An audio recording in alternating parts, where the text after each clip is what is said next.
பருவம் கனிந்து வந்த பாவை வருக, புடவை அணிந்து வந்த பூவே வருக. ஆகா சொந்தம் ஆனந்தம் சுகம் தெய்வீகம், இது நிரந்தர வரந்தரம்.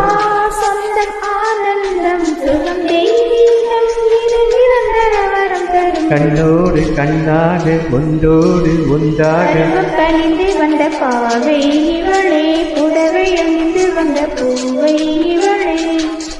யாரோ எழுதிய கவிதை மனப்பாடம் செய்தேன் வரிகளை, இவள் யாரோ எழுதிய கவிதை மனப்பாடம் செய்தேன் வரிகளை. காதல் பருவம் கனிந்து வந்த பாவை இவளே, புடவை அணிந்து வந்த பூவை இவளே.